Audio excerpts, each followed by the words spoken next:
విష్ణు పురాణం హిందూ పురాణాలలో ఒకటి 18 మహాపురాణాలలో ప్రముఖమైంది. ఇది ప్రధానంగా విష్ణువును అర్చించే పురాణం. అనుక్రమంలో సృష్టి, పరిపాలన, దైవిక అవతారాలు, తత్వజ్ఞానం మరియు ఇతర పంచాంగాలపై వివరాలు అందిస్తుంది. ఈ పురాణం పరాశర ముని మరియు మైత్రేయ ముని మధ్య జరిగిన సంభాషణ రూపంలో ఉంటుంది. ఈ పురాణం మొత్తం 6 అంశాలు కలిగి ఉంది. మొదటి భాగం సృష్టి మరియు విష్ణువు అవతారాలు. విష్ణు పురాణం మొదటి భాగం సృష్టి ప్రక్రియను వివరిస్తుంది. ఈ పురాణం ప్రకారం సృష్టి ప్రారంభంలో నారాయణుడే, విష్ణువు మాత్రమే ఉన్నాడు. ఆయన నాభి నుండి ఒక పద్మం పుట్టి అందులో నుండి బ్రహ్మదేవుడు జన్మించాడు.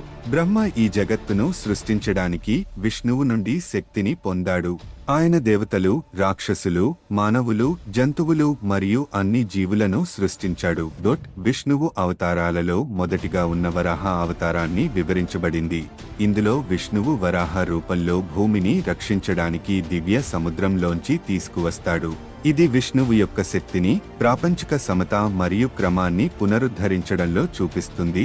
అలాగే ఈ భాగంలో ప్రహ్లాదుడి జననం మరియు విష్ణువు నరసింహ అవతారం కథను వివరించబడింది.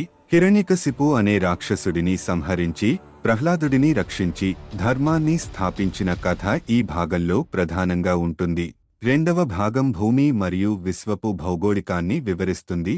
ఈ భాగంలో సప్తద్వీపాలు మరియు వాటి చుట్టూ ఉన్న సముద్రాల గురించి వివరించబడింది. భూమిపై ఉన్న కాంటినెంట్లు మరియు విశ్వం యొక్క నిర్మాణం, భూలోకము, స్వర్గము, పాతాళము వంటి వివిధ లోకాలను వివరిస్తుంది. పురాణం ప్రకారం మేరు పర్వతం విశ్వపు కేంద్రంగా భావించబడుతుంది.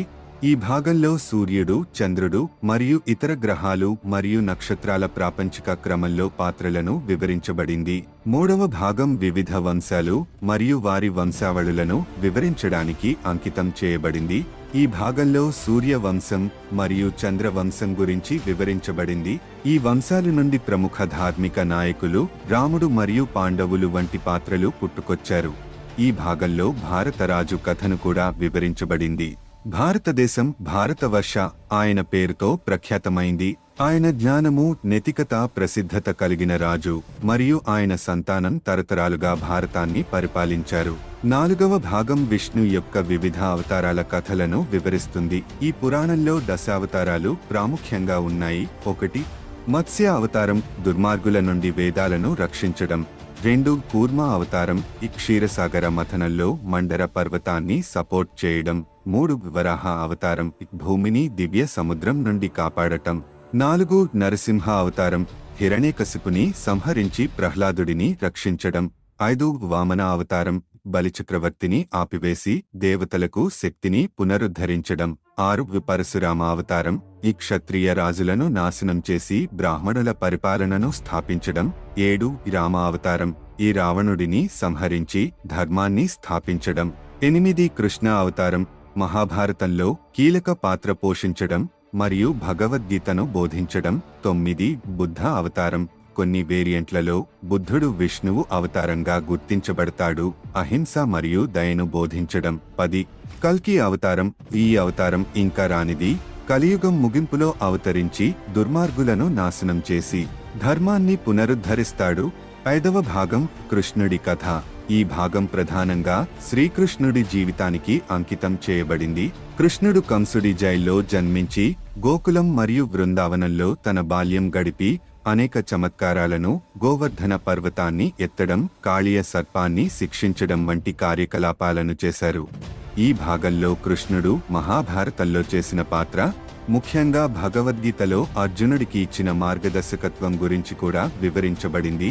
భగవద్గీతలో ఆయన తన దైవ స్వభావాన్ని వెల్లడించి కర్మయోగం మరియు భక్తి మార్గం యొక్క సూత్రాలను బోధించారు.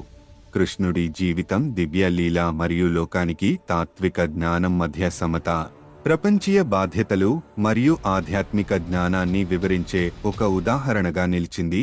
చివరి భాగం ప్రపంచం యొక్క అంతం మరియు సృష్టి, సంహారం మరియు పునర్నిర్మాణం యొక్క చక్రం గురించి వివరిస్తుంది.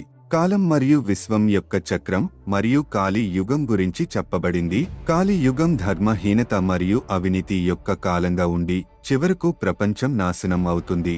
ఈ కాలంలో కల్కి అనే విష్ణువు యొక్క చివరి అవతారం అవతరించి ధర్మాన్ని పునరుద్ధరిస్తారు.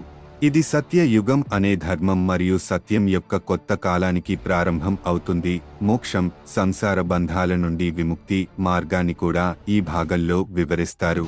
విష్ణువుకు భక్తితో జీవించడం మోక్షానికి సులభమైన మార్గంగా చెప్పబడింది. నీతిమంతమైన జీవనం, నిస్వార్థత మరియు దైవానుకూలత ముఖ్యమైనవని ఈ భాగం చెప్పుచుంటుంది. విష్ణు పురాణం హిందూ సాంప్రదాయంలో ఒక మహత్తరమైన గ్రంథం. ఇది విష్ణువు యొక్క పరమశక్తిని, విశ్వం యొక్క పరిపాలనలో ఆయన ముఖ్యమైన పాత్రను మరియు ధర్మాన్ని స్థాపించే కార్యాలను వివరించడంలో ఒక సమగ్రమైన గ్రంథం. ఇది సృష్టి యొక్క చక్రం మరియు కాలం యొక్క చక్రంలో విష్ణువు యొక్క భూమికను వివరించి ఈశ్వరుని మరియు మానవుల మధ్య సంబంధాన్ని వివరిస్తుంది.